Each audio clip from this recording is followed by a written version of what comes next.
got 3 there. That's cool.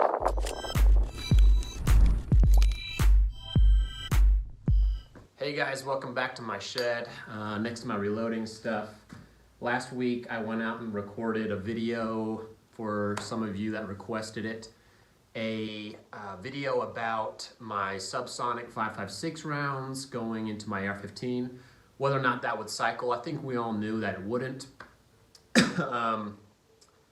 Anyways, while I was out there shooting around, messing around, and I'll probably include some of that footage overlaid here so you can watch that while I'm talking. But long story short, it doesn't cycle in an AR-15, and this video is going to be about why I won't be shooting Subsonic in my AR-15 or any other semi-auto gun chambered in 5.56 ever again. I just think that it is, one, impractical, and two, kind of dangerous. I didn't get it on camera, unfortunately. It was after I'd finished filming. I was messing around, just shooting the rest of my subsonic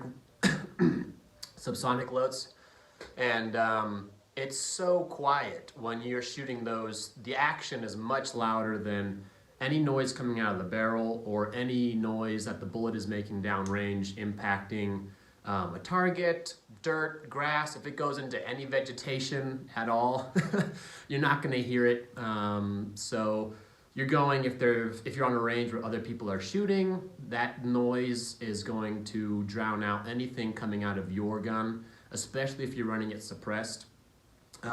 So I think it is dangerous in the aspect that you can't hear squib loads if they were to occur. And I know you're thinking, oh, but squib loads are so uncommon. If you're shooting something so underpowered, such as Subsonic 5.56, it has to be so so underpowered, and there's so little powder in there that the chances of you mismeasuring and getting a squib load go through the roof. Point, and my point proven. This is the barrel I was using out while I was shooting. And luckily I was just doing subsonic rounds, but I was shooting, messing around. The most I could really ever get it to cycle was 2 or 3 at a time, and then it wouldn't have enough energy to come back and chamber the next round. So it'd kind of get jammed halfway, or I'd get it, not really fully seated. Anyways, long story short, you're shooting, there's other people shooting on the range with me, and apparently a squib load, and here we go. You guys could, so you should be able to, for those of you unfamiliar, you should be able to see through that. But you can't, because there's a squib load in here, and then I did proceed to shoot another one after it, right? Very dangerous. If that was a high or a full power load, that would have banana peeled this whole gun, right? Luckily I was shooting subsonics, so it didn't, but I'll show you something as well. Here's a cleaning rod. So there's one projectile right about there, and then another one right about there. So there's 2 projectiles in there. They're both past the gas port. I've already removed it.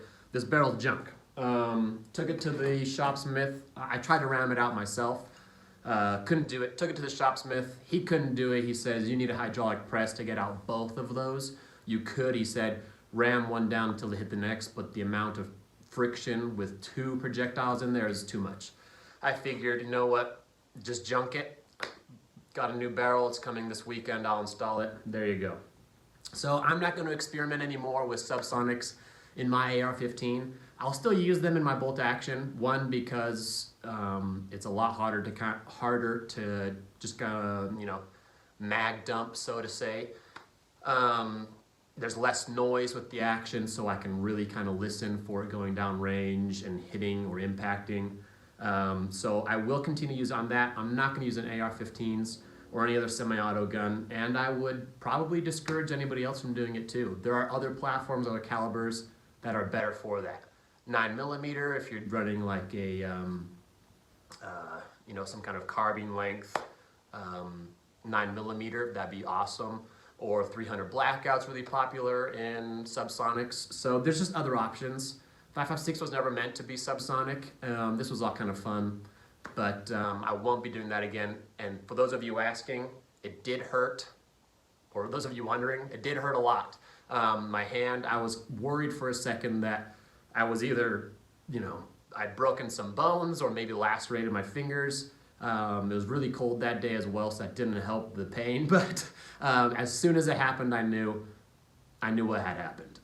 It blew out the bottom of my magazine. The internals are all busted. So this isn't the only piece I'm replacing. This is just the one that's kind of best to show you. But I'll have to rebuild most of my AR-15. So anyways, turkey season's coming up, guys, and fishing season. So I'm going to do some videos about my Remington 870.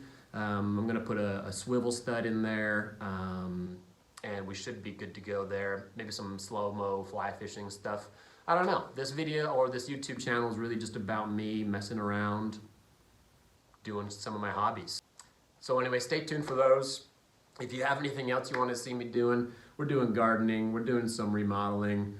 I'm sure you guys don't really want to see all that stuff. I'll keep it outdoors, centered or focused, and we'll see you guys soon. Thanks for watching.